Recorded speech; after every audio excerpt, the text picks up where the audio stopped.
5 विदेशी बहू वाली सास। चौबेपुर गांव में रहने वाली कुंती देवी के 5 बेटे थे, जिन्हें आगे की पढ़ाई के लिए कुंती ने 2 बरस पहले विदेश भेज दिया था। जहां बड़ा बेटा राजीव कुवैत, तो मझला बेटा उमंग अमेरिका, तो तीसरा बेटा दक्ष तालिबान आए। बचे हुए 2 बेटे एक ही देश में रहकर पढ़ाई कर रहे थे। उन्हीं की चर्चा के लिए एक शाम कुंती अपने घर के बाहर जमी मंडली में बैठी बातें कर रही थी। कुंती, तो कब लौट रहे हैं तुम्हारे 5 पांडव विदेश से? लीला बहन, परसों रोज ही बात हुई थी। आज प्लेन से उड़ान भर चुके होंगे। बस पढ़ाई भी पूरी हो चुकी है। मैंने तो पूरा मन बना रखा है, अपने 5 बेटों की शादी 5 सितारा होटल से करूंगी। बेचारी कुंती ने 5 बेटों के ब्याह का अरमान ही संजोया था कि सामने से चले आ रहे उसके 5 बेटे, जिनके संग 5 विदेशी लड़कियां हाथों में हाथ डाले बढ़ी चली आ रही थीं, ये देख पूरा गांव उन्हें घेर कर खड़ा हो जाता है। कुंती गुस्से से बौखलाई हुई कहती है, अरे मेरे बेबाक बच्चों, अरे ये कौन है 5 विदेशन? ये 5 आपकी बहू है। ये मेरी पत्नी है कियारा। ये मेरी पत्नी जेनेलिया है। और ये माँ, ये ट्रिफेना है। क्या? अरे इनके ये भूरे बाल, लाल लगाम, ऊपर से इनके आधे अधूरे कपड़े। अरे इन 5 में ना कोई संस्कार है ना सभ्यता। मैं इन फिरंगनों को अपनी बहू कभी नहीं बनाऊंगी। अरे कुंती, क्यों पूरे चौबेपुर के बीच अपनी विदेशी बहुओं का प्रदर्शन कर रही है? एक तो बेचारी के 5 सितारा होटल में बेटों के ब्याह का सपना अधूरा रह गया, और बहू भी आई तो विलायती। हाँ, डायन, तू तो तफरी लेगी ही। मेरा ही सिक्का खोटा है। अरे ओ सफेदी की शौकीन, खड़ी खड़ी मेरी सूरत क्या निहार रही हो? अंदर चलो। कुंती के कहने पर उसके 5 विदेशी बहुएं भीतर चली आती हैं। अगली सुबह, अरे इतना सन्नाटा क्यों छाया हुआ है? अरे ओ मेरी विलायती बहुओं, जरा यहाँ तो आना। 5 बहुएं नाइट गाउन को पहने कुंती के पास आती हैं। What's happened, सासू मॉम? अरे पटर पटर अंग्रेजी बोलने के सिवा और कुछ आता है तुझको टिफिन? सासू माँ, मेरा नाम ट्रिफेना है, न कि टिफिन। अरे टिफिन कहो या ढक्कन, क्या फर्क पड़ता है? आज तुम 5 की पहली रसोई है। इनके चेहरे के चेहरे पर छाया पीलापन जता रहा है कि इन्हें पहली रसोई की रस्म का कुछ भी अता पता नहीं है। सॉरी सासू माँ, हमको खाना पकाना नहीं आता। किसने कहा था तुम 5 को विदेश छोड़कर 7 समंदर पार आने को? अपनी इन गोरे कदमों की तशरीफ लेकर चली जाओ अपने कमरों में। जहां एक और कुंती देवी की 5 विदेशी बहुएं आराम फरमा रही थीं, वहीं बेचारी बूढ़ी कुंती कामकाज में उलझी हुई थी। सभी के खा पी चुकने के बाद वो बर्तन के ढेर धोकर देर रात सोती है। तभी सवेरे सवेरे उसके कानों में विदेशी गाने की गूंज पड़ती है। अरे अब जाने मेरी कौन सी विदेशी बहू को भोर सवेर विलायती संगीत का दौरा पड़ा है। कुंती गुस्से से तिलमिलाकर पांव पटकती हुई जैसे ही अपने कमरे से बाहर आती है, तो वो देखती है कि उसकी बहू जेनेलिया कानों में हेडसेट लगाए हवा में हाथ घुमाते हुए माइक बनाकर गा रही है। Touch me like you do, touch me like you do. What are you waiting for? Touch me like you do. अरे ओ विदेशी कलाकार, अरे ओ मेरी बहरी बहू, लगता है इस यंत्र मशीन ने उसके कानों पर तंत्र कस दिया है। कुंती जैसे ही उसका हेडसेट हटाती है, जेनेलिया कहती है, गुड मॉर्निंग माय सेक्सी सासू मॉम। अरे काहे की गुड मॉर्निंग, सारे गुड़ का गोबर कर दिया तूने। अरे सवेरे सवेरे गला फाड़कर क्या साबित करना चाह रही थी? सासू मॉम, मैं तो सिर्फ गुनगुना रही थी। इसके बाद कुंती किचन का रुख कर लेती है। तकरीबन 2 घंटे बाद, शुक्र है आज सवेरे ही सारा काम निपट गया। जैसे ही कुंती हॉल में आकर बैठती है, तो सारा फर्श कीचड़ से सराबोर देख उसके तलवे का गुस्सा सिर पर चढ़ जाता है। वो ताव में आकर अपनी 5 विदेशी बहुओं को बुलाती है। अरे ओ टिफिन, क्यारी, तरकारी, जेनेलिया, जानलेवा, 5 यहाँ आओ। 5 एक साथ कतार में आकर कुंती के सामने खड़ी हो जाती हैं। सासू माँ, आपने हमें बुलाया? सीधे तौर से बता दो, ये गंदे पैरों से गृह प्रवेश तुम 5 में से किस विदेशन ने किए हैं? वरना आज तुम्हारी शामत नहीं। सासू मॉम, ये सैंडल के स्पॉट्स तो यूथ के हैं। अरे ओ मेरी 5वीं विदेशी बहू, पीछे क्यों खड़ी है? जरा आगे तो आ। रूथ जैसे ही आगे बढ़ती है, बाकी 4 विदेशी बहू उसे रोक कर कहती हैं। बुलाती है मगर जाने का नहीं। रूथ अपना हाथ छुड़ाकर सास के पास बढ़ती हुई बेखौफ अंदाज में कहती है। 7 समुंदर पार में तेरे पीछे पीछे आ गई, मैं तेरे पीछे पीछे। अरे बंद कर ये नौटंकी। ये करामात किससे पूछ कर किया? ससु माँ, जो हुआ उसे भूल जाइए, आपको तालिबान की कसम। अरे तेल लेने गया तेरा तालिबान। जाने किस नक्षत्र में तुम 5 विदेशी बहू बला बनकर मेरे घर में घुस आई हो। हर एक रोज के साथ कुंती का काम बढ़ता चला जा रहा था। दिन भर काम में बिजी होने के कारण वो अपनी सेहत के संग जैसे सौदा कर बैठी थी, जिसके चलते उसकी सेहत बुरी तौर से बिगड़ जाती है।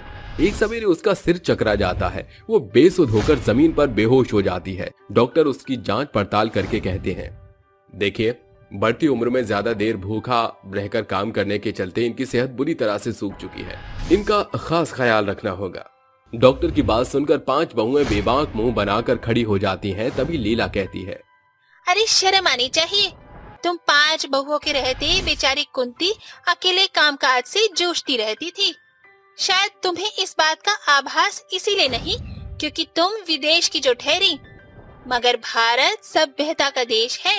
ये तुम 5 विदेशियों की खुशकिस्मती थी जो तुम्हें कुंती जैसी सास नसीब हुई। तभी तो तुमने ससुराल का शासन देखा नहीं। तुम्हारी लापरवाही और कामचोरी ने कुंती को बिछौने पर पहुंचा दिया है। लीला की धारदार कड़वी बोली 5 विदेशी बहुओं के दिल पर कटाक्ष प्रहार करती है, जिसके बाद वो कहती है, ये ओल्ड लेडी एकदम सही बोल रही थी। आज हमारी वजह से सासू माँ की सांस पर बनाई है, मगर हम यमराज को भी इनकी सांसें छुड़ाने नहीं देंगे। सबसे पहले हमको अपना विदेशी पहनावा बदलना पड़ेगा, इससे सासू मॉम को पॉजिटिविटी मिलेगी। 5 अपने विदेशी पहनावे को बदलकर साड़ी पहनती हैं, जब कियारा और मोनिका रसूल का सफर वहीं बाकी 3 बहू कुंती के इर्द गिर्द बैठकर उसकी सेवा कर रही हैं। इस समय 12 दिन के बाद उसे होश आता है। वो उनसे पूछा, सासू माँ, आपको होश आ गया? ओह, जीसस। डॉक्टर ने आपको रेस्ट करने को बोला है, कुछ नहीं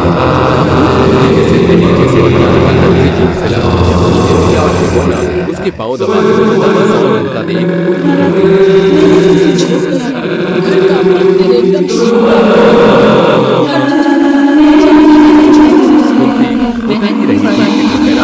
खाली लिए कमरे में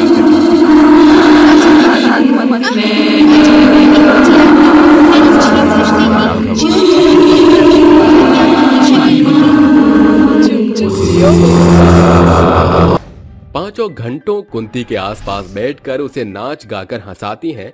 तकरीबन 2 दिन के बाद कुंती की सेहत काफी ज्यादा सुधर जाती है। वो टेबल पर बैठ जाती है जहां कियारा उसे खाना परोसती हुई कहती है, सॉरी सासू माँ, वो चपाती जरा टेढ़ी रह गई है।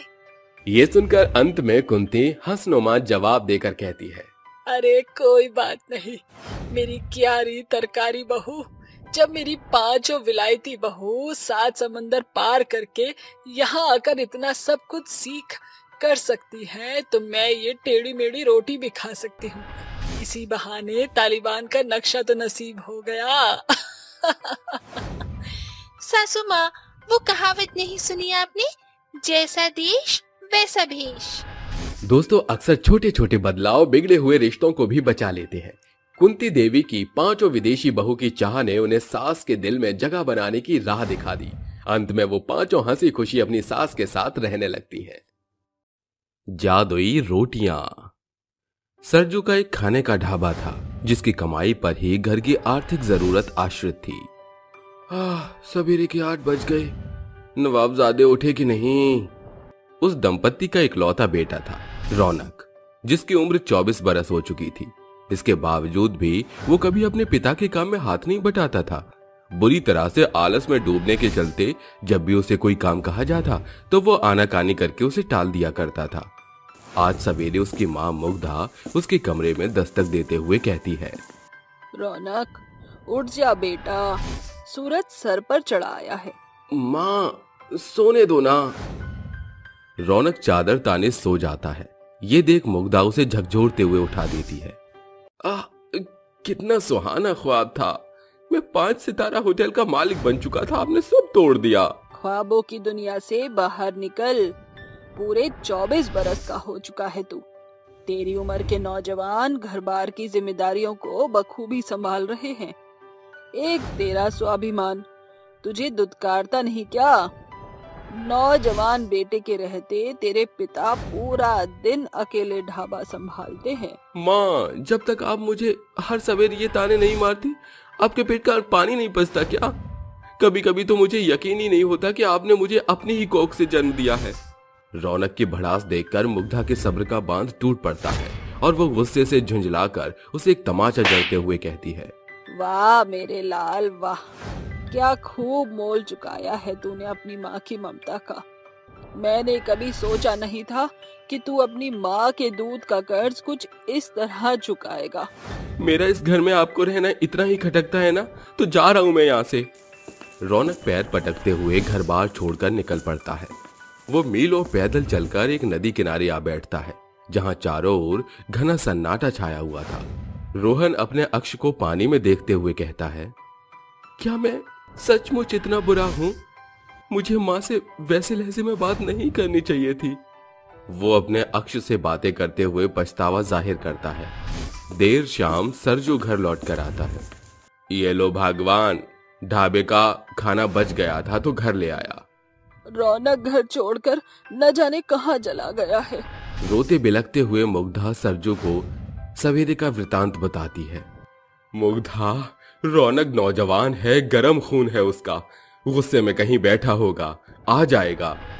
अचानक रौनक आंखों में आंसू लिए घर के भीतर आ धमकते हुए कहता है, माँ, मुझे माफ कर दो, मैं अपनी कमियों को पहचान चुका हूँ। अब से पिताजी के ढाबे की जिम्मेदारी मैं संभालूंगा। रौनक में आए बदलावों को देखकर उसके माता पिता फूले नहीं समाते।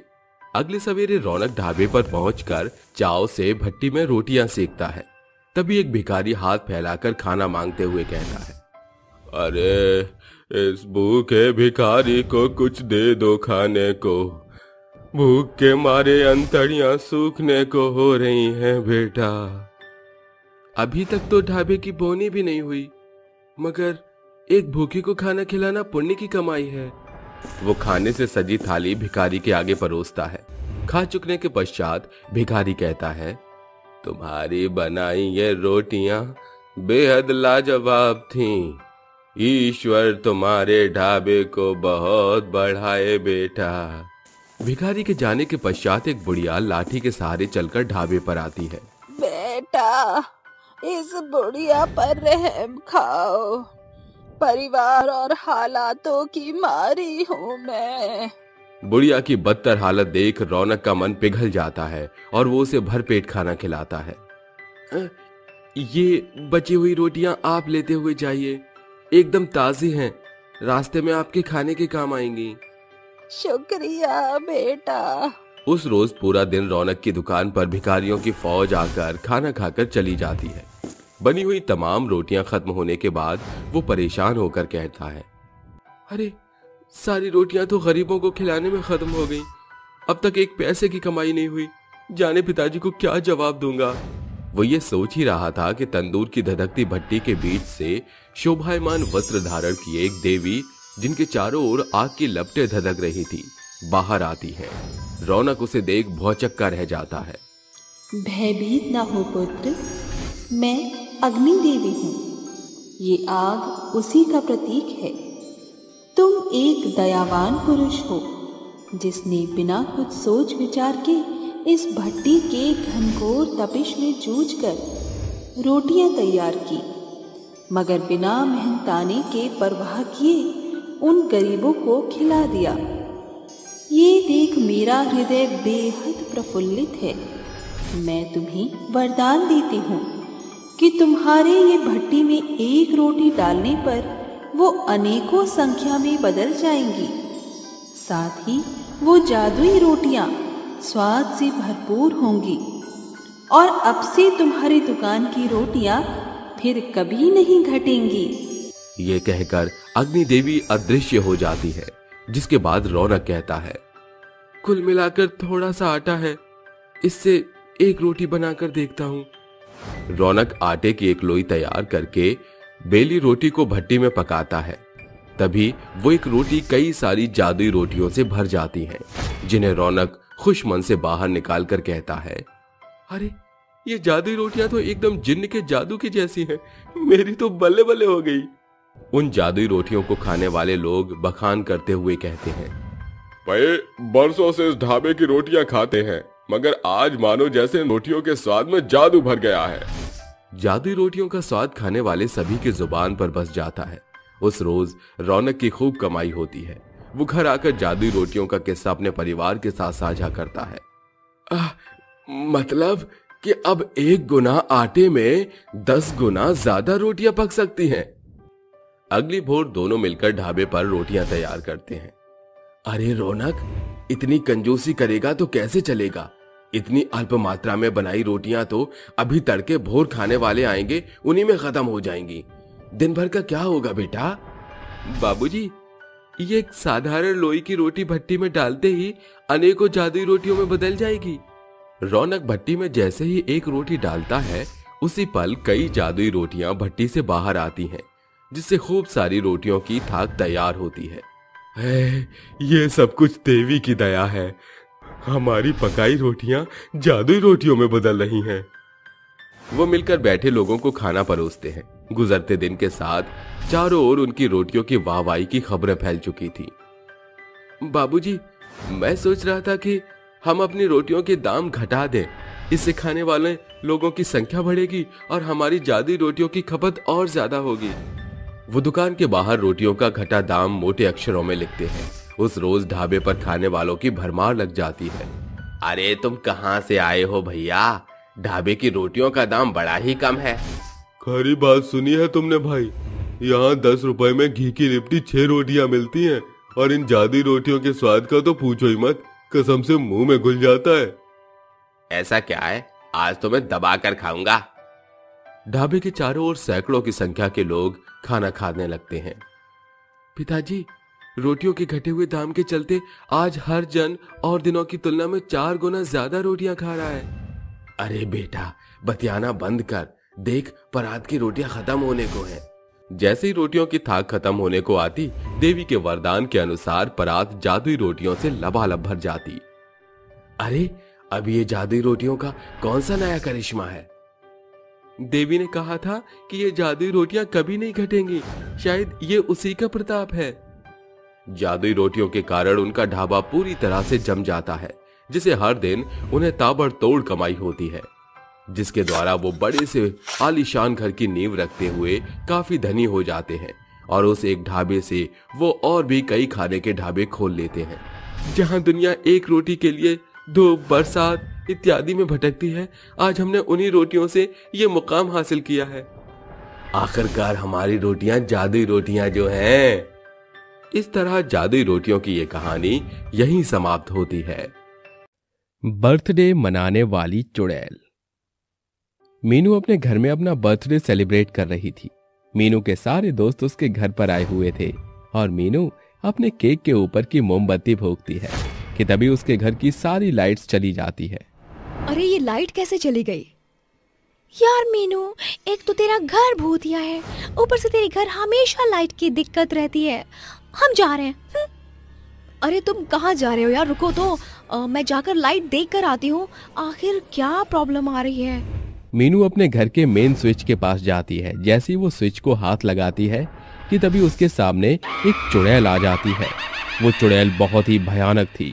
काले घने खुले बाल, चेहरे पर चोट के निशान, विशाल शरीर, हाथ के लंबे लंबे नाखून। उसको देखकर मीनू बहुत डर जाती है। मीनू वहां से भागने की कोशिश करती है। उसको भागता हुआ देख वो चुड़ैल उसको हवा में उड़ा देती है और एक झटके से मेन स्विच पर फेंक देती है। मीनू को करंट लग जाता है, जिस वजह से मीनू की मौत हो जाती है। उसके बाद चुड़ैल मीनू की गर्दन उसके शरीर से अलग कर देती है और उसका शरीर खाने लगती है। थोड़ी देर बाद वो चुड़ैल मीनू का रूप लेकर मीनू के दोस्तों के पास जाती है और धीरे धीरे करके वो चुड़ैल सभी की गर्दन शरीर से अलग कर देती है। उनके कटे हुए सिर की माला बनाकर वो चुड़ैल पहन लेती है और उनका आधा शरीर खा जाती है। हंसते हुए खुद से बोलती है, मैं भी अपना बर्थडे मनाऊंगी सबका खून करके। लोगों के शरीर से वो खुद का केक बनाती है और अपने भूत दोस्तों के साथ पार्टी करने लगती है। कुछ देर बाद ऐसे ही कुछ दिन बीत जाते हैं। उस घर में जो भी कोई रहने आता उसको इसी तरह वो चुड़ैल मारकर उसकी गर्दन अपने गले में टांग लेती और उसका शरीर खा जाती। चुड़ैल का आतंक बढ़ता ही जा रहा था और घर के साथ साथ गांव में भी लोगों ने अपना बर्थडे मनाना बंद कर दिया। कुछ समय के बाद उस गांव में छोटा सा परिवार रहने के लिए आता है। साइना अपनी माँ राधा से बोलती है, माँ, कुछ दिनों बाद मेरा बर्थडे आ रहा है। मेरा तो यहाँ पर कोई भी दोस्त नहीं है, तो क्या मेरा बर्थडे सेलिब्रेट नहीं होगा? अरे मेरी बच्ची, तू कैसी बात कर रही है? तू तो मेरी इकलौती बेटी है। तेरे सारे शौक मैं पूरे करूंगी। दोनों आपस में बात कर ही रहे होते हैं कि तभी साइना के पिता आकाश वहां पर आ जाते हैं और अपनी बेटी को गोद में उठाकर बोलते हैं, मेरी बेटी ने पहली बार बर्थडे सेलिब्रेशन के लिए बोला है और मैं अपनी बेटी का बर्थडे सेलिब्रेट ना करूं। ऐसा हो सकता है भला? तुम देखना, सबसे बेस्ट ऑफ बेस्ट तुम्हारा बर्थडे होगा। वो लोग आपस में बात करके सो जाते हैं और अगले 2 दिन बाद साइना का बर्थडे आता है और सब उसके बर्थडे की तैयारी करने लगते हैं। थोड़ी देर बाद शाम हो जाती है और आकाश अपनी बेटी के बर्थडे के लिए अपना घर सजाने लगता है। थोड़ी देर बाद आकाश अपने गांव के कुछ लोगों के घरों के पास जाता है और उनसे बोलता है, बिरजू भैया, मेरी लड़की का बर्थडे है, थोड़ी देर बाद वहां पर आ जाना, आप सभी का खाना वहीं है। नहीं नहीं, हम नहीं आएंगे, हम अपने घर में ही अच्छे हैं और मेरी मानो तो तुम भी अपनी बेटी का बर्थडे मत मनाओ। पर क्यों भैया, ऐसा क्यों बोल रहे हो तुम?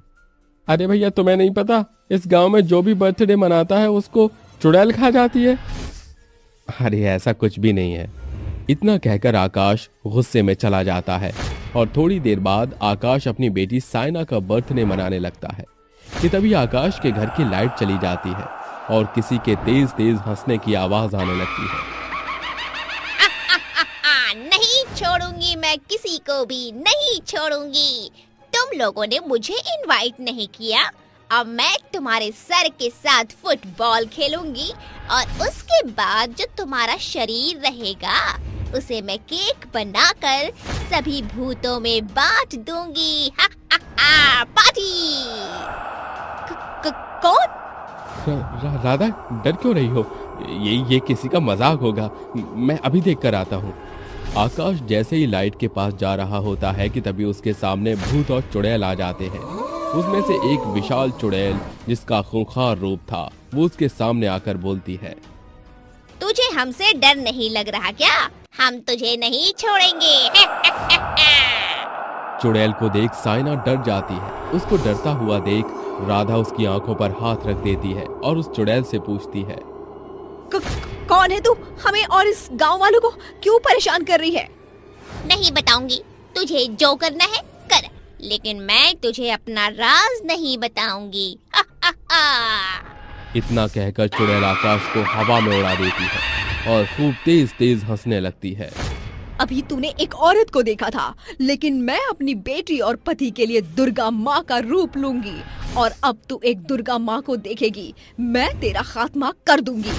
इतना कहकर राधा अपने घर के मंदिर में चली जाती है और दुर्गा माता के पैरों के पास से सिंदूर और दुर्गा माता का त्रिशूल लेकर आती है और सिंदूर चुड़ैल के ऊपर छिड़क देती है। चुड़ैल दर्द में चिल्लाने लगती है। बताती हूँ। इसी घर में मैं एक मामूली सी जिंदगी जी रही थी। मेरा जन्मदिन था, मैं भी तुम लोगों की तरह बर्थडे मना रही थी, लेकिन किसी लड़के ने मेरे साथ दुर्व्यवहार करने के लिए मेरे घर की लाइट को काट दिया और जब मैं अपने घर के मेन स्विच पर गई तो मुझे करंट लग गया, जिस वजह से मेरी मौत हो गई। मेरा बर्थडे मनाने का सपना रह गया। मैंने उन लड़कों को मार तो दिया, लेकिन मेरा सपना पूरा ना हो सका, जिस वजह से मेरी आत्मा भटकती रही और मैंने लोगों को मारना शुरू कर दिया। जब तूने अपने कातिलों को मार दिया तो तू मामूली इंसान को क्यों मार रही है? नहीं छोड़ूंगी, मैं तुझे या किसी भी इंसान को नहीं छोड़ूंगी। चुड़ैल की ये जिद देखकर राधा को गुस्सा आ जाता है और राधा दुर्गा माता का त्रिशूल चुड़ैल के पेट में भोंक देती है, जिसकी वजह से चुड़ैल मर जाती है। और अब राधा का परिवार और वो पूरा गांव उस चुड़ैल के आतंक से आजाद हो जाता है और सब खुशी से रहने लगते हैं। गरीब माँ और जादुई सोने की रोटी बनाने वाली मशीन। भरतपुर नाम का एक छोटा सा कस्बा था जहाँ रजनी नाम की एक गरीब महिला रहती थी। रजनी का एक 10 साल का बेटा और 12 साल की बेटी थी।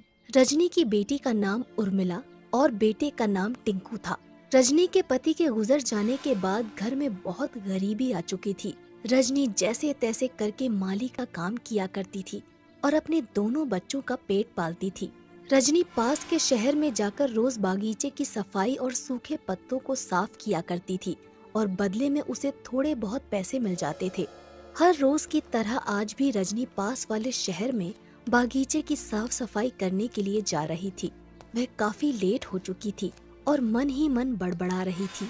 हे भगवान, आज फिर से लेट हो गई। पता नहीं मालिक क्या क्या सुनाएंगे। अब भला मैं मालिक को क्या बताऊं कि कस्बे से शहर तक आने में पूरा 1 घंटा लग जाता है।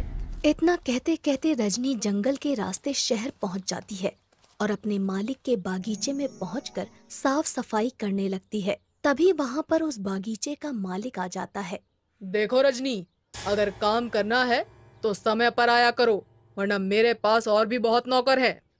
गलती हो गई मालिक, यहाँ से मेरा घर बहुत दूर है, इसलिए देर हो जाती है।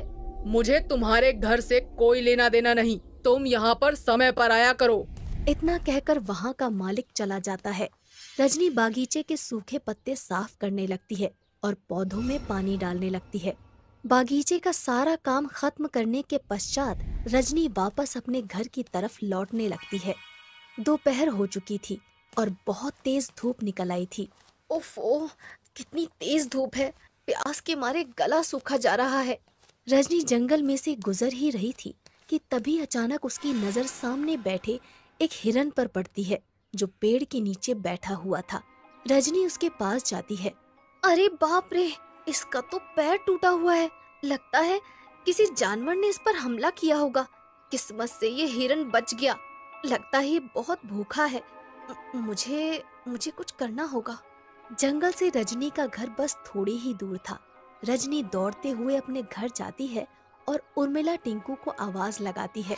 टिंकू, अरे ओ टिंकू, टिंकू बेटा, जरा जल्दी बाहर आओ, बहुत जरूरी काम है। अपनी माँ की आवाज सुनते ही टिंकू और उर्मिला तुरंत घर से बाहर आ जाते हैं। क्या हुआ माँ, क्यों चिल्ला रही हो? बेटा, जंगल में एक घायल हिरन बैठा है, उसका एक पैर टूट चुका है। तुम जल्दी से डॉक्टर को बुलाकर जंगल में आ जाना। मैं उर्मिला को लेकर जंगल जा रही हूँ। टिंकू डॉक्टर को बुलाने चला जाता है। रजनी तुरंत घर के अंदर जाती है और बची कुची रोटियां लेकर उर्मिला के साथ जंगल पहुंच जाती है। हिरन अभी भी अपनी जगह पर बैठा हुआ था। रजनी उसके पास जाकर उसे रोटियां खिलाती है।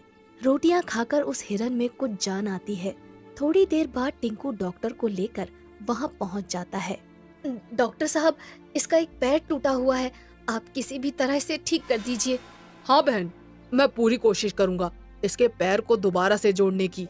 इसके बाद डॉक्टर उसके पैर की मरहम पट्टी करके हिरन का इलाज करता है। मैंने इसका इलाज कर दिया है, थोड़े दिनों तक इसकी देखभाल करनी होगी, फिर इसका पैर अपने आप ठीक हो जाएगा। आपका बहुत बहुत शुक्रिया, बहुत बहुत धन्यवाद डॉक्टर साहब। मेरे पास अभी पैसे नहीं है, मैं आपको बाद में पैसे दे दूंगी। अरे अरे, कैसी बात करती हो बहन, तुमने तो बहुत नेक काम किया है। भगवान तुम्हारी पुकार जरूर सुनेगा। अब मैं चलता हूँ। इसके बाद वो डॉक्टर वहाँ से चला जाता है। रजनी, उर्मिला और टिंकू काफी देर तक उस हिरन के पास बैठे रहते हैं। माँ, अब हम क्या करें? अगर इस हिरन को ऐसी हालत में यहाँ छोड़ दिया तो कोई जानवर इसे खा जाएगा। हाँ टिंकू बेटा, हमें इसे अपने साथ ही ले जाना होगा।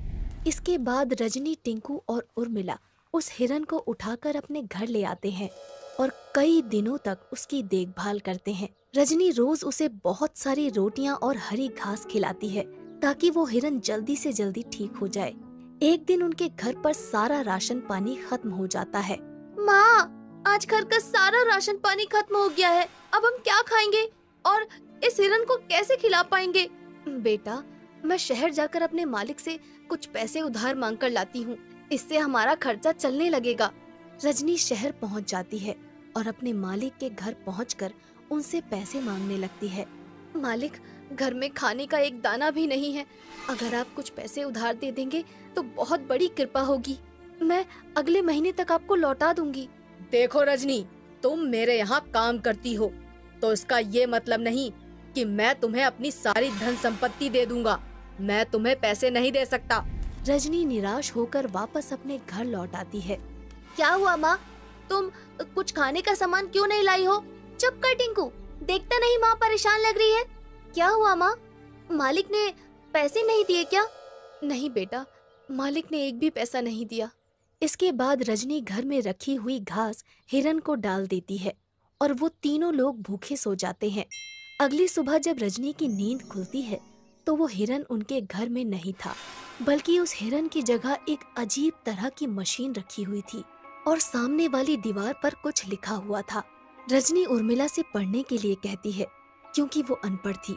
मैं कोई हिरन नहीं बल्कि एक दिव्य आत्मा थी। मैं तुम्हारे सेवा भाव से बहुत प्रसन्न हुई और तुम्हें ये जादुई रोटी बनाने वाली मशीन दे रही हूँ। आटा डालते ही इसमें से सोने की रोटियां निकलेंगी। दीवार पर लिखी बात सुनते ही रजनी बहुत खुश हो जाती है। अब देखना टिंकू, मैं तुम्हारा एडमिशन बहुत बड़े स्कूल में करा दूंगी। रजनी तैयार होकर तुरंत शहर में काम के लिए निकल पड़ती है क्योंकि उनके पास खाने के लिए कुछ भी नहीं था और सोने की रोटियां बनाने के लिए मशीन में आटा डालना पड़ेगा। दिन भर काम करने के बाद रजनी कुछ पैसे लेकर घर पहुंच जाती है और उन पैसों से आटा खरीद लेती है। जादुई मशीन में आटा डालते ही उसमें से सोने की रोटियां बाहर निकलने लगती हैं। इतनी सारी सोने की रोटियां देखकर टिंकू और उर्मिला खुशी से उछलने लगते हैं। देखो माँ, देखो कितनी बड़ी बड़ी सोने की रोटियां निकल रही है। अब हम लोग बहुत अमीर बन जाएंगे, हमारी सारी गरीबी दूर हो जाएगी। हाँ बेटा हाँ, भगवान का लाख लाख शुक्र है। इसके बाद रजनी सोने की रोटियां बेचकर बहुत सारा पैसा जमा कर लेती है और एक बहुत बड़ा मकान बनवा लेती है। उर्मिला और टिंकू के खेलने के लिए एक पार्क भी बनवा लेती है। इसके बाद रजनी अपने कस्बे से शहर तक जाने के लिए एक पक्का रास्ता बनवाती है ताकि आने जाने वाले लोगों को कोई परेशानी ना हो। रजनी बहुत सारा पैसा गरीबों में दान कर देती है। एक दिन रजनी शहर में गरीबों को कपड़े बांट रही थी, तभी अचानक उसका पुराना मालिक वहाँ आ जाता है। अरे रजनी, तुम बहुत दिनों से तुम काम पर नहीं आई हो और तुम ये क्या कर रही हो? मालिक, अब मैं कभी काम पर नहीं आऊंगी। भगवान की दया से हमारे पास सब कुछ है। इसके बाद रजनी अपनी कार में बैठकर वहाँ से चली जाती है। चुड़ैल का मैंगो हैंड पंप। कहाँ गए गांव के सभी लोग? कोई भी दिख नहीं रहा है। अगर कोई दिखेगा नहीं तो मेरे हैंडपंप पर आएगा कैसे? और कोई मेरे हैंडपंप से पानी पिएगा नहीं तो मैं सबको मारूंगी कैसे? किसी को तो आना चाहिए। तभी एक औरत हैंडपंप की तरफ आ रही होती है। उसके हाथ में एक छोटा सा मटका होता है जिसे वो हैंडपंप के नीचे धरकर हैंडपंप चलाने लगती है। जैसे वो हैंडपंप चलाती है उसके अंदर से मैंगो जूस निकलने लगता है, जिसे देखकर औरत कहती है, हे भगवान, ये क्या? इस हैंडपंप से तो मैंगो जूस निकल रहा है। भला मैं तो पानी निकाल रही थी। देखते ही देखते वो हैंडपंप एक मैंगो हैंडपंप में चेंज हो जाता है, जिसे देखकर वो औरत कहती है, अरे वाह, क्या चमत्कार है। ऐसा चमत्कार तो मैंने पहले कभी देखा ही नहीं। पानी ना सही, हैंडपंप का मैंगो जूस पी लेती हूँ, इसी से अपनी प्यास बुझा लेती हूँ। ऐसा सोचकर वो अपने मटके में मैंगो जूस भरने लगती है, जिसके बाद वो मटके से मैंगो जूस पीती है और चटकारा लेते हुए कहती है, अरे वाह, क्या बात है। एकदम असली और ताजे आमों के जैसा मैंगो जूस है ये तो। जैसे ही वो औरत अपनी मटकी को लेकर खड़ी होती है, उसके पीछे उसे एक बहुत भयानक चुड़ैल दिखाई देती है, जिसे देखकर उसके हाथों से मटकी भी नीचे गिर जाती है और वो डरते हुए चुड़ैल से कहती है, चुड़ैल चुड़ैल, अरे चुड़ैल तू कहाँ से आ गई? इसका मतलब ये चमत्कार तू दिखा रही थी? तेरी हिम्मत कैसे हुई मेरे हैंडपंप से मेरा मैंगो जूस पीने की? ये हैंडपंप मेरा है और इस हैंडपंप से जो भी मैंगो जूस निकाल कर पीता है मैं उसे मार देती हूँ। अरे चुड़ैल छोड़ दे, मुझे जाने दे मुझे। अरे मुझे मार कर तुझे मिल भी क्या जाएगा? ये तो तुझे पहले सोचना चाहिए था। क्या तुम्हें नहीं पता, ये एक मैंगो हैंडपंप है। जो भी इस हैंडपंप को चलाता है इसके अंदर से मैंगो जूस बाहर निकल कर आता है, और अगर कोई उस जूस को पी ले तो मैं उसे जान से मार देती हूँ। क्योंकि इस मैंगो जूस पर और इस हैंडपंप पर सिर्फ और सिर्फ मेरा अधिकार है। ऐसा कहकर चुड़ैल उस औरत को वहीं मार देती है, जिसके बाद उसकी आत्मा हैंडपंप के जरिए हैंडपंप के अंदर चली जाती है। बहुत मजा आया, अब लग रहा है कि शरीर में कुछ शक्तियां आई हैं। ऐसा कहकर चुड़ैल भी हैंडपंप के अंदर गायब हो जाती है, जिसके बाद हैंडपंप दोबारा से नॉर्मल हो जाता है।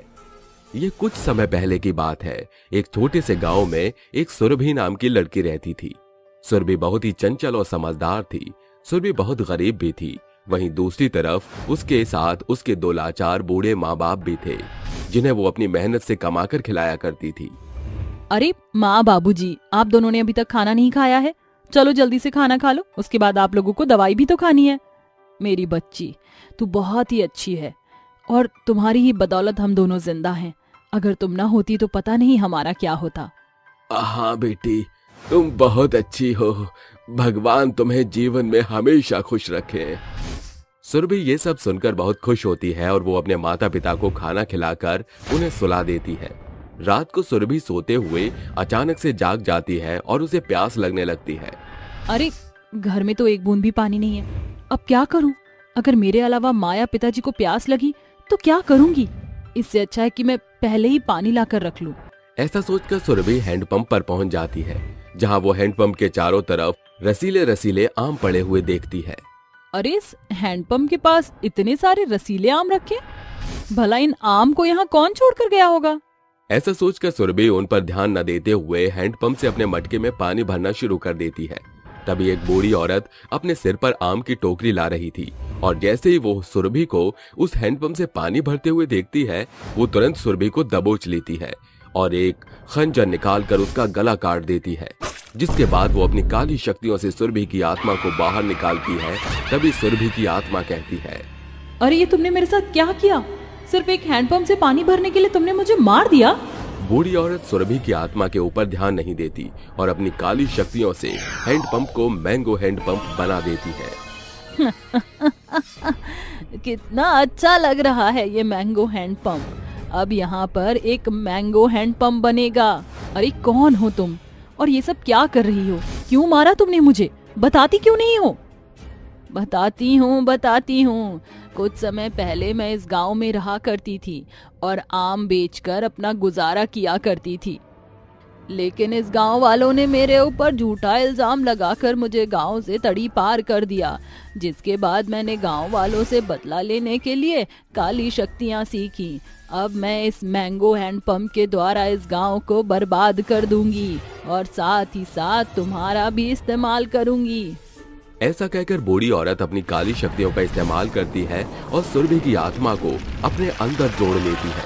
जिसके बाद वो एक बहुत भयानक चुड़ैल बन जाती है और हैंडपंप के अंदर चली जाती है। उस दिन के बाद से जब भी हैंडपंप का पानी पीने कोई भी जाता तो रात के समय हैंडपंप एक मैंगो हैंडपंप में बदल जाता। जिसके बाद उसके अंदर से चुड़ैल निकलती और लोगों को मारने लगती। इस बात से गांव वाले बहुत ज्यादा परेशान हो जाते हैं और एक दिन वो आपस में बात करने लगते हैं। अरे रात होते ही वो हैंडपंप मैंगो हैंडपंप में बदल जाता है। ना चाहते हुए भी लोग उसकी तरफ आकर्षित होते हैं और उसका मैंगो जूस पी जाते हैं। जिसके बाद चुड़ैल हैंडपंप के अंदर से निकलती है और सबको मार देती है। अरे अब हम लोग क्या करें?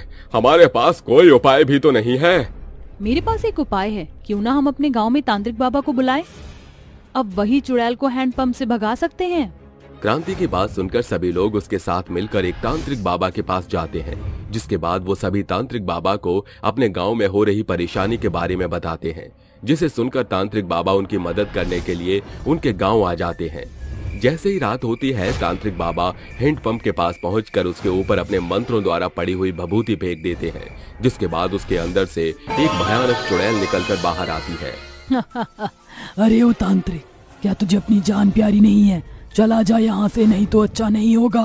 अरे चुड़ैल, गांव वालों को क्यों परेशान कर रही है? इस गांव को छोड़ दे और यहाँ से चली जा।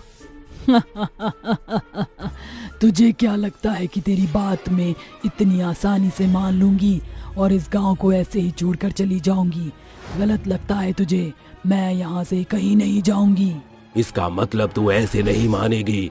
रुक, मैं तुझे अभी बताता हूँ। तांत्रिक इतना कहकर तुरंत मंत्रों का जाप करने लगता है, जिसके बाद चुड़ैल की शक्तियां अपने आप कम पड़ने लगती हैं। तभी तांत्रिक बाबा अपने झोले से एक रुद्राक्ष की माला निकालते हैं और हैंडपंप के ऊपर टांग देते हैं, जिसके बाद हैंडपंप वापस से नॉर्मल हैंडपंप बन जाता है और चुड़ैल अपने आप जलकर भस्म हो जाती है, जिसके अंदर से सुरभि की आत्मा भी निकलने लगती है और वो उसकी आत्मा बाहर निकल जाती है। बाबा, मुझे इस चुड़ैल की गिरफ्त से छुटकारा दिलाने के लिए आपका बहुत शुक्रिया। ऐसा कहकर सुरभि भी वहाँ से हमेशा के लिए गायब हो जाती है।